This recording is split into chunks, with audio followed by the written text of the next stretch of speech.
Hoy, Kumarites, nakapindot ka na ba? Ay, hindi pa, Kumarites. Wala pa akong balita na pwede na tayo mag-pindot, mag-payout. Hindi pa nagbibigay ng signal si ma'am. Naantay ko pa nga eh. Eh bakit ba? Kumarites, paano naman hindi ko itatanong sa'yo?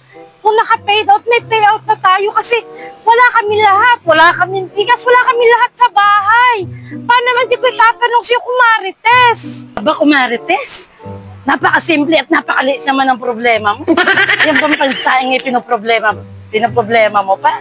Aba, ito ang banal. Rice! Dito ka magpunta at sigurado makakain ka ng masarap at malilangham na bigas. Murang-mura pa. Afford ng lahat, di ba? Balaw Rice?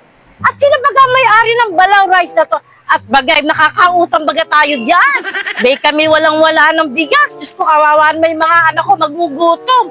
Masarap kaya ang bigas ng Balaw Rice? Aba, ikaw naman, Kumarites, masyado ka naman ulyanin. Ang Balaw Rice, hindi na ba kilala ang may-ari niyan? Kaklase natin nung high school, ano ka ba? Si Ella!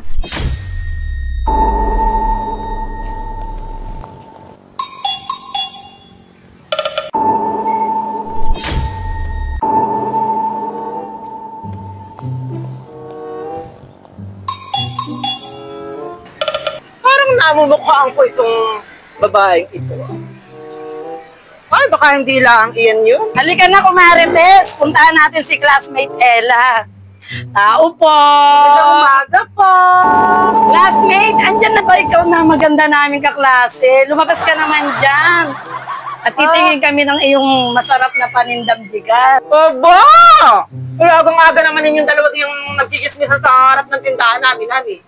Ay, huwag di yan. At baka naman walang makakita ng mga paninda namin, di yan. Dati, abay, pagpapalitin mo yung mga yan, sino bagay yung mga yan?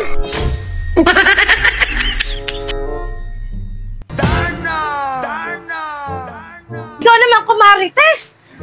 Yumaman ka lang ng konti, akala mo kung sino ka mapagsalita.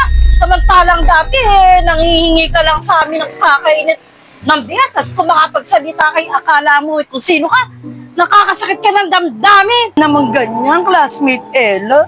Ikaw ba hindi naaawa sa ating kaklase? Wala nga silang kakainin. Kung ikaw man ang malagay sa kanyang kalagayan, hindi ba't makakabag ka rin? Kunting awa naman. Para ka naman namin hindi naging kaklase. Ay, papaanin mga Kumarites. Oo nga tayo magkakaklase nga, honey. Ay, hindi ko naman alam kung ba't kayo naririto sa amin. Bakit pa tinigin nato ganitong tindahan namin dito, ah? Guys, ay puro naman kayo paawa-paawa sa akin. Kahit naman ako'y mag-isip na mag-isip, ano ba gang kailangan ninyo? Eh, hindi ko man lang alam kung ba't kayo nagmamakaawa sa akin. Ako pati, hindi porket yumaman lang kayo kay masama ng ugali. At guys, ano na kayo? Hindi ko naman alam kung ba't kayo naririto. Bakit baga? Kumarites, sabi, paano nga naman na malalaman nyo kung ano ginagawa natin dito? Eh, hindi natin sinabi kung ano. Saka, Kumarites, wala pa naman tayong payout. Di pa nagbibigay ng signal si ma'am. Sa Fortis, ano ka ba? Paano yan? Sasabihin ba natin kay Kumaring Ella na mangungutang ako ng bigas? Di ba't nakakaya naman? Paano na ano sila sabi sa atin eh? Gusto ko na kang tumalikod at umalis eh. Kaya lang eh, nahihiya ako sa'yo. Sinama-sama mo ko eh. Paligan niya naman pala ugali niya. Uy, classmate Ella, alam ko naman ikaw ay may mabuting puso. Baka naman, pwede namang pautakin mo kami ng bigas. Ayun lang naman pala.